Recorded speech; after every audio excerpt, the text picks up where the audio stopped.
వీరనారి చాకలి ఐలమ్మ 130వ జయంతి వేడుకలను హన్మకొండ జిల్లా కమలాపూర్ మండలం రజక సంఘం ఆధ్వర్యంలో స్థానిక సబ్స్టేషన్ వద్ద ఘనంగా నిర్వహించారు. సబ్స్టేషన్ నుంచి పనుగట్ల వరకు ద్విచక్ర వాహన ర్యాలీ నిర్వహించారు. ఈ కార్యక్రమానికి ముఖ్య అతిథిగా వ్యవసాయ market committee chairman Thoutam Jhansirani Ravinder హాజరై మాట్లాడారు. ఈ కార్యక్రమంలోని సీనియర్ కాంగ్రెస్ పార్టీ నాయకులు బాలసాని రమేష్ గౌడ్, రజక సంఘం నాయకులు రవీందర్, సాంబయ్య, శంకర్, కొమరయ్య తదితరులు పాల్గొన్నారు.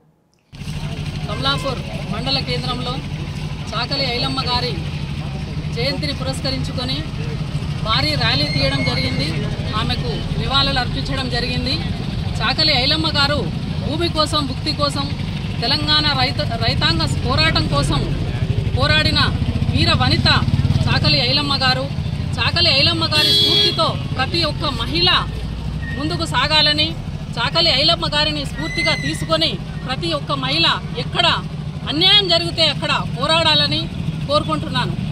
ముఖ్యమంత్రి రేవంత్ రెడ్డి గారు కూడా చాకలి ఐలమ్మ గారిని స్ఫూర్తిగా తీసుకొని, చాకలి ఐలమ్మ గారు తెలంగాణ సాయుధ పోరాటాన్ని స్ఫూర్తిగా తీసుకొని మన కోటి హైదరాబాద్లో ఉన్న కోటి ఉమెన్స్ కాలేజీకి మన చాకలి ఐలమ్మ ఉమెన్స్ కాలేజీగా ప్రతిపాదించడం జరిగింది. ముఖ్యమంత్రి రేవంత్ రెడ్డి గారికి మనస్ఫూర్తిగా ధన్యవాదాలు తెలియజేస్తున్నాను. అమర్ రహే చాకలి ఐలమ్మ. చాకలి ఐలమ్మ జయంతి సందర్భంగా కమలాపూర్ మండలంలో రజక సోదరులు పెద్ద ఎత్తున ర్యాలీ చేయడం జరిగింది. మరి చాకలి ఐలమ్మను స్ఫూర్తిగా తీసుకొని మరి ముందుకు కొనసాగాలని కోరుకుంటూ మరి కమలాపూర్ మండల కేంద్రంలో ఎన్నో రోజులు మరి స్వర్గీయ రాములు గారు దీన్ని ప్రతిపాదించడం జరిగింది విగ్రహం కొరకు.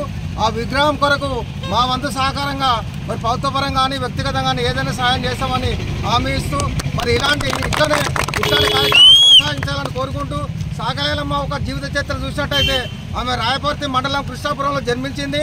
మరి ఆమె యొక్క భూములు గుంజుకున్నందుకు ఊకోక తిరగబడి మరి అట్లా భూస్వాములన్నీ తరిమి కొట్టింది. ఆమెను స్ఫూర్తిగా తీసుకొని మరి మనం ఏదైనా సాధించాలని కోరుకుంటూ ఈ అవకాశం వచ్చినందుకు